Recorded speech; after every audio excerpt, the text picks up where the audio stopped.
Hello and welcome back. I've had a few questions about what exactly is a Steam repository, and so in today's video we're going to explore what that is and how I have mine set up. So without any further waiting, let's go ahead and jump right on in. Okay, so first things first, here on Unraid, I already have a share called Steam. And inside of this share is where I keep all of my Steam games. So if we go over to VMs, I already have a Windows server that's set up. And all I need to do now is just map that network drive so that way Steam can run from the network. I'm looking for S, and there it is. So Transcensia.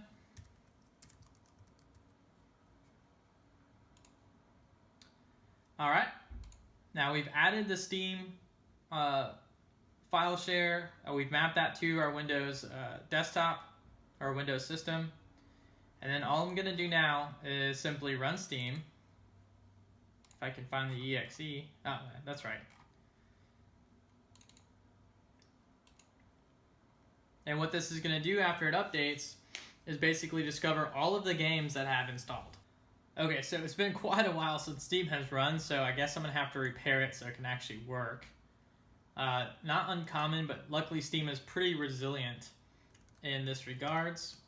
So it's prompting me for my network share credentials, and I think that's right.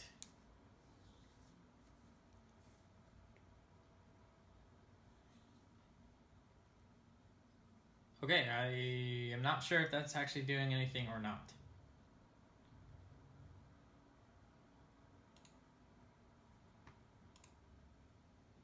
Okay, that seems to have worked. So now we're just gonna log in. Okay, now that Steam is up and running, it's actually been out of date for quite some time, so it's gonna have to download a ton of games and all of their updates. But what's good about this is that this will essentially run 24/7, 365 because it's on one of the servers one of the servers, and it's not technically running as a service, but there's really no reason it should go down. And basically, the intent behind having this repository is so I can have all of my games downloaded from Steam, and then that way, when I need a game really quickly or run out of storage on my local server, I can just transfer it from here, from the server itself, to the actual gaming computer itself. One day I hope to be able to run all the games over the network, but I'm waiting for 10 gig upgrading to do that. So hopefully that'll be something to do in the future. Another perk about having a Steam repository is that eventually when the FCC repeals net neutrality, I don't have to waste data downloading these games over and over and over again. I can just simply have them on the network and then transfer them over as needed. So I'll go ahead and show you where most of the games live. They are in Steamapps Common. So these are where all the games live. And quite literally, this is how awesome Steam is. All I have to do is copy the game I want to install on my gaming computer and then drop that into another, if my gaming computer was on, which is the example I should be showing you. All I have to do is drop that into the Steam directory on the actual gaming computer, which would be in program files, which would be in program files. So that's currently not the case. So that's basically what I mean by Steam repository. It's just literally a repository of games that I can just quickly transfer from one computer to another. It's not quite like a Linux repository where you can run a command to grab a game automatically or software automatically like Blender. Blender is also a Linux repository for CentOS and Red Hat. And it's not automated. However, I'm sure there's tools out there that do exist to make this automated, or you could even do it via command line, maybe with a robocopy or something if you're a bit more advanced. But honestly, I'm not going to be transferring games back and forth that often. So it's just a lot easier just to grab the game I want, copy it, and then paste it into my destination folder from my actual gaming computer, which is really nice. So again, it's a pretty simple concept. I can just leave Steam running pretty much perpetually It'll download all the updates for me constantly, and then that way, you know, if I do uninstall a game, I can just grab it and reinstall it really quickly without having to waste time downloading it. And that's kind of the ultimate goal here. Okay, so in case you're just wondering about, you know, what kind of resources it takes to run a Steam repository, I'm sure it's incredibly low. I gave the VM 2 cores, and the reason why I gave it 2 cores is really one for Windows, so it can do its own thing, and then 1 core for pretty much anything else that's running on that VM, and in this case, it's mostly just Steam, and it doesn't really need a lot of cores to just download games all day long, or just even operate all day long. And then also, I only gave it 4 gigs of memory. Windows Server 2012 R2 is pretty good about using memory, so it'll use anywhere between 1 to 2 gigs. But in this case, I hardly imagine it ever using over 1 gig for anything operating system related.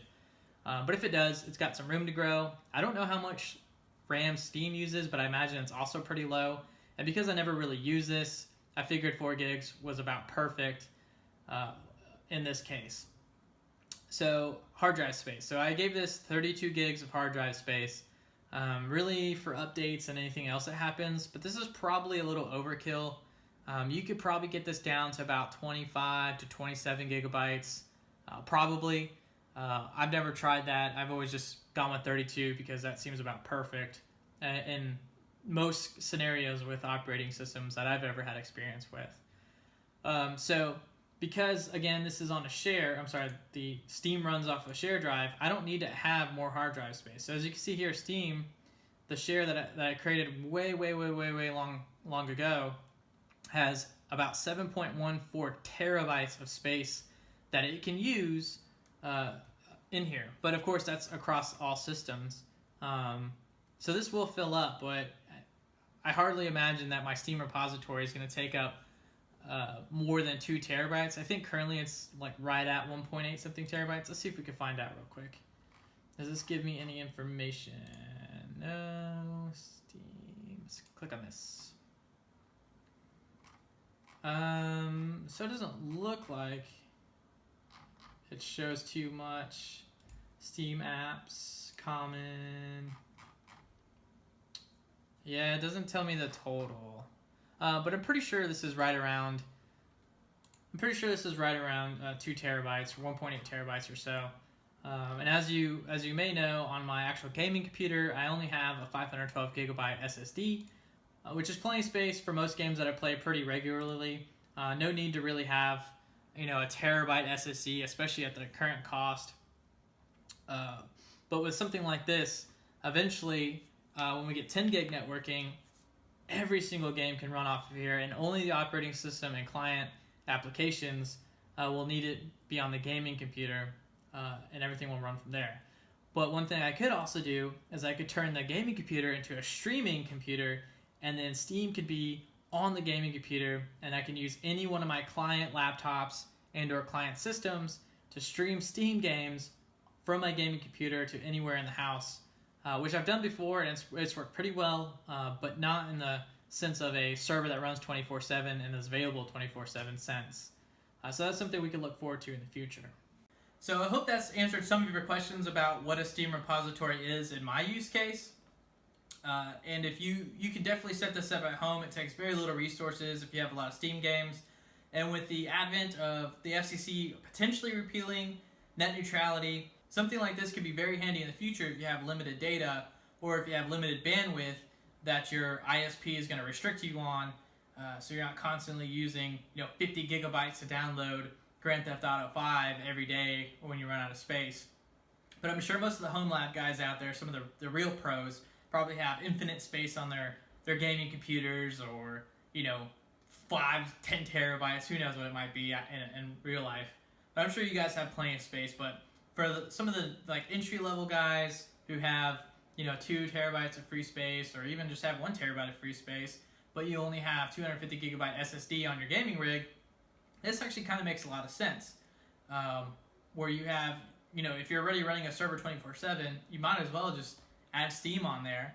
It can download all the games for you 24/7, or at least keep them up to date 24/7, and then that way you don't have to use up all the space on your 250 gigabyte SSD. So, but anyway, I digress. fairly short video. I want to thank you all for watching, and I hope to see you all next time.